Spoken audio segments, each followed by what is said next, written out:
All right, let's see how far this video goes. I'm gonna try to keep it censored. I gotta keep it super vanilla.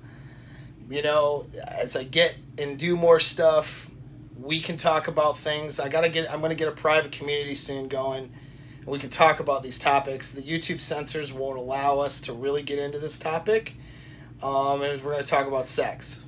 All right, we'll talk about sex, but YouTube, we have to do it in a censored fashion, right? We gotta abide by community standards on this platform. I'll have other platforms, so get on my list. It's in the, put your email address and the link in the comments, and that way when I have these other platforms and information, we can talk about the down and dirty and some of these topics without having to worry about censorship, all right? And of course, subscribe and notification bell, like, share, all that stuff. But yeah, we're going to talk about banging. It's kind of important, all right? It's a topic that is not discussed very often in a lot of these circles and different things, but it does need to be addressed, all right? How can I put this? The sexual experience you create for the women in your life is going to greatly determine whether or not they're going to want to stay in your life or not. That is the fact. That is the reality. Now, none of this stuff is predicated on what you think it is, or dependent on what you think it's dependent on. Okay, it's not just the size of your junk, or just how long you can last, or whatever, man. It's some of these things they're important, okay, but they're not. It doesn't boil down to one thing, all right. But in the most simplistic sense, I'll say it like this: you got two factors you want to pay attention to. One you don't have any control over, and another one you have absolute control over, all right? You don't need to worry about the one you don't have control over, okay? But you need to understand it and know it's there, all right? So the one you don't have control over is that, we'll call it just the sexual connection or the genetic fit, all right? You're a genetic being, and the person you have sex with is another genetic being. How well you two fit together is going to have a lot to do with how well your genes fit together for procreation, okay? Now, if you're, let's say, Alpha Chad, and in top, 10% of guys that all women want to sleep with, well, obviously their arousal and attraction desire for that guy is going to be very high, because their genes are going to be, if they have a baby, right, that's going to be a better genetic specimen, so those genes are going to fit together. So for her, the woman with that high value attractive man who's got good genetics, a lot of women are going to have peak experiences with that guy, provided that he has the second part in place. But that they're going to have that because just he's genetically better, okay, than most of the guys that all these other women have been with. So that's going to lead to obviously a lot of desire, right? But the vice versa is true too. Like, you're going to have better experiences with women that you have a better, we'll call it, connection with. But connection sounds kind of esoteric or spiritual. It's not really, it sounds like woo-woo, foo-foo language, right? But when I say connection, we mean genetic fit, all right? And this stuff has been studied that to boil down to even things like sense of smell. Like, you can smell the different pheromones that two people can carry, can tell whether you'll have antibodies to fend off disease, whether you'll strengthen that genetic whether if you have a baby, that baby is stronger genetically to fight disease or weaker genetically to fight disease, and that can show up in pheromones and small things that you can't actually detect, consciously, but you can, but your body can detect it, and that'll, predicate sometimes your arousal for that other person and vice versa. And so this is when, like, you just, and some of it's behavioral, and some of it just, it's how you're wired, how you're made, and how the other person's wired, how the other person's made. And there's a lot of research still that needs to be done on it, but we have enough research to know that this factor here does exist. And so whether the sexual experience is going to be peak or not is often predicated on a genetic component that you have no control over. It just is or it isn't. And you'll find when you're start spinning plates, or when you're seeing multiple women, you've seen a lot of women in your life, that you'll have strong attraction, arousal with one person, and then not so much with another. And we'll say, we'll only talk about arousal and attraction. We'll talk about a sexual experience. You'll have really good sexual experiences with one, not another, and sometimes it's not even predicated on the attraction, or I don't know, the other factors. It's just that you'll just have these experiences and you won't understand, like, it won't make logical sense. You can't break down why this person is such a turn on for you and why you're such a turn on for them when and somebody else isn't. You'll have situations where maybe someone you're seeing seems like they should be more of a turn on or better, but it's not. Like, let's say someone you perceive as like a 9, you should have you should have a better peak sexual experience with that 9, but you're having a better experience with a 7. You know what I mean? We're talking, scale of 1 to 10 of attractiveness, right? And so it's not just attractiveness. There's a genetic component here, and there's a lot of things we don't know about yet, but there's things that you can't just see that has to do with your genes fitting together. Okay, so that's the part you can't control. Now, the part you can control, though, is your sexual skill, particularly as a man. All right, that makes a big difference, and you need to pay attention to that. Most guys don't want to talk about that, and when they do talk about it, they can't have a mature adult discussion about it. I feel like it's kind of like when I talk to guys or get into conversations about combat or fighting.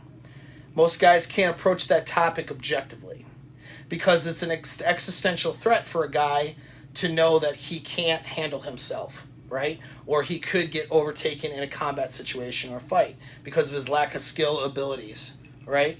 And so instead of facing the lack of skill and abilities and figuring out how to overcome them, he compensates for them by, rationalizing. So you'll hear like really dumb comments like, well, if I got into a fight though, when I get mad, I'll really mess somebody up, or, well, I'm not like this trained fighter, but, blah, blah, blah, whatever, it's just a lot of rationalization of men trying to justify themselves as being tough because it's an existential threat to not be able to defend yourself, right? Well, same thing with sexual experience. A bigger threat than getting beat down, okay, is being cucked. That means you are not the woman that you're with, that you choose to be with, you choose to mate with. You're not her sexual best. And so she mates with somebody else who's sexually better than you, and then she's pregnant with that kid, and you put your resources and energy into taking care of someone else's offspring, thinking it's yours. Your genes don't propagate into the next generation, and that other man's genes do at your expense. That's where jealousy comes from. That's that cuck fear, okay? The fear of being cucked is an existential threat for a man.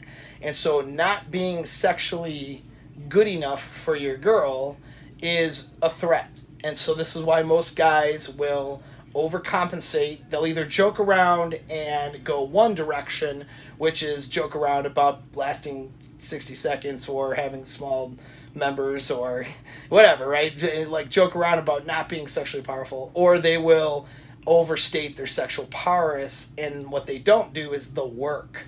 Okay, they don't do the work to even understand what the female anatomy is doing. And then a lot of you guys listening to me right now have an illusion in your head thinking like, well, if I just don't care about her and whatever and be alpha, then then she's just gonna want me and whatever. You know what I mean? That's gonna supersede somehow sexual skill. It doesn't, okay? How you bang, all right, and banging someone really well makes all the difference in the world. All the difference as to whether or not she sees you as the best or not. Because it stands to reason that if you're a good genetic fit, then that's going to cause for high arousal, high desire in a high, you know, so say a euphoric or a very impacting sexual experience, right? Now, if you can create that through sexual skill, you will imprint her and create an experience for her and yourself for that matter, because it's much more enjoyable when you're good at it than when you're not. And that will create this scenario where she has high arousal, high desire, for you, and you want to be able to flip the table here, and you want these women that in your life to seek you out for sexual pleasure, for their own reward, not something that and a lot of guys don't know what that feels like. A lot of guys are in transactional sexual relationships where he's after sex and she gives sex in exchange for something different. Okay, but you hold a lot more power when you create an amazing sexual experience for her and then she seeks you out for that experience. So she wants the sex from you. So there is no problems then with frequency like other guys have problems. I mean, granted, your need for frequency will always supersede hers, usually in most cases, but still, like, she'll allow for that frequency. She will want that because she's getting something out of it each and every time that she's with you. So yeah, being sexually skilled, that's the other part, and we're not going to go over those skill sets here. I can't. I can go over those in consultation sessions. I can go over those in other platforms. We can talk about them in free reports. We can talk about how to be sexually better.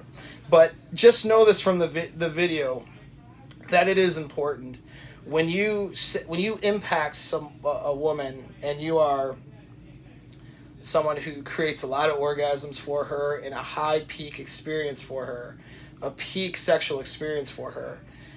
Her level of attraction, desire, and dedication to you is going to be much different than if you don't do that. It is highly and greatly important. And statistically speaking, it stands to reason that most men are unable to do this. All right? When it's like only a third of women, there's a third of women out there that don't actually orgasm at all when they're during penetration with somebody else, with a man. Like they have to do it by themselves, right? So that's a third. That's a lot of people. And then there's, out of the other 2/3, there is a lacking of a peak experience. I will tell you this. Someone is alpha widowed. It's not just because she sees the person as more of an alpha guy. There's usually a peak sexual experience involved as well because her desire and arousal was so high for that person. So if somebody had it, let's say you're seeing someone, right? You're with a girl and she had a experience or a boyfriend or someone in the past that basically alpha widowed her. You can be her new alpha, or you can supersede that through sexual experience, the sexual connection experience she has with you.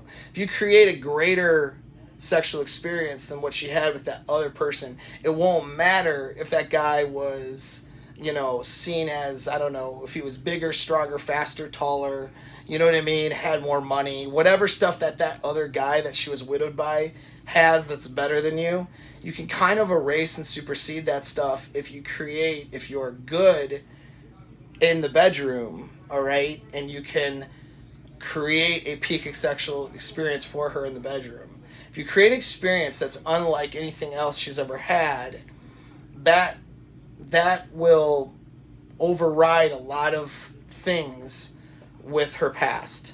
I mean, you won't really have to worry about being widowed if you are her sexual best. We talk about being sexual best all the time, but I'm not just talking about her just seeing you as this awesome dude. I mean, that's part of it because the desire component's there. But the actual mechanics and the actual, we'll say, mental, psychological control that you have in the bedroom that creates in the physical control and stimulation that you create. You create this peak experience for her over and over again. That's going to greatly change the way that she behaves with you, and it's going to greatly change. You won't have to worry about anything in her past. We'll put it like that. All right. So this is a key thing. This is important, and if this is something you need to work on, there's a lot of resources out there. You can start working on it. Okay, but a lot of the resources are BS too. So this is a topic I'm going to have to get into more, and I'm going to have to do that again on a private platform. But it's really, really important. You know what I mean? It's not just about getting lays. It's not just about spinning women around. It's not just about avoiding, pitfalls and red flags. The sexual component is a key component. And it's not just about, the size of your stuff. It's not it's not just the physical component either. The size of what you're packing actually is only one factor. I'm not going to say it's not a factor, but it's it's only one factor that is not the biggest issue. Okay. And you can juice yourself up with hundreds of milligrams of Viagra and just walk around with a hard on for hours and just and that's cool because you'll last long, but you can be like that and not create a peak experience for her because you don't know how to push pull and how to stimulate and how to take her and edge her into a different psychological state. We'll put it like that. So I'm keeping things really vague. I have to for censorship, but it's not just the mechanics. Okay, there's more to it. All right, and we can ask questions, right? I mean, please ask questions, but we can get more into that. All right, we're get more into that at a private level. Just know though that it's important. One tip I will give you here at the end of this video right now, which is your attentiveness. Okay, this is not a beta thing or whatever. It's just knowing and noticing. So a lot of guys are in their own head and they're experiencing their own pleasure and they're not attentive to how the woman is responding physically. And so that's a key component on how to take her from one level of pleasure and then raise that level to where she is completely on another planet. Okay, to be able to do that, you need to be attentive to how she is reacting to what you're doing, and so how her physical body and how not just the sounds she makes, but the movements and just how she is reacting, whether what you're doing is pleasurable or teasing her to a more of a euphoric experience, or whether it's not doing that. And women will tell you, if you have open conversations with women, that most guys are not good lays. Okay, they're just not. I mean, they'll tell you that. Now, women internalize it though too. In other words, like when asked, sometimes they don't always tell the truth, which we know that, because they think that when a guy's a bad lay, that they internalize it and think it's them. Women are usually very self-conscious about these sorts of things, so they'll overplay the sex they've had. Women will talk. I mean, because I've had like many plates and partners in the past where they'll talk about all this great sex they used to have, and then I'll have sex with them, and blow their freaking minds, and then like it's like they change, like they have a whole like questioning of their own self and their whole reality. You know what I'm saying? Like they because they haven't really experienced what they think they have experienced. They haven't, and a lot of it is they'll overplay, or they'll what I mean, because they internalize it. They think, well, if I have a bad sexual experience, it's his fault, but they all blame the guy, but there's a part of them though too that sees, well, if I was more attractive, then he would have been able to go another round, or he would have been able to please me better, or what I mean, if I was better, or if I was this, if I was that. It basically, women think if they were better in bed, more attractive, that the guy would be better. You know what I mean? And so they're reluctant to admit to all the bad sex they've had sometimes. But when you get them in honest discussions, I mean, women have a lot of bad sex. And so, I mean, it's just the guys are not attentive, and they don't know their own bodies, and they don't know the woman's body, and they don't know how to create that peak experience. So this is something that I've been God, I got into this and studying this aspect of it before I got into anything else regarding relationships. Honestly, like, this is an interest of mine, and so this is just something that takes a little bit of time, takes some work, but it's worth it, So that's it. I mean, just want to just kind of instill that in you, that sex is important. Do not think it's not. You have to create a peak experience. If you expect a woman to want to stay with you, you have to create a peak experience for her. When you create peak experiences for her, that will greatly change how she interacts with you. Okay? And some of you guys have no idea what that's like. But keep paying attention to my content, and like I said, subscribe to my stuff, and subscribe to my, not just channel, but to my list. And I'm going to help you guys with this sort of thing, because this is really important. All right. Thanks again for the support.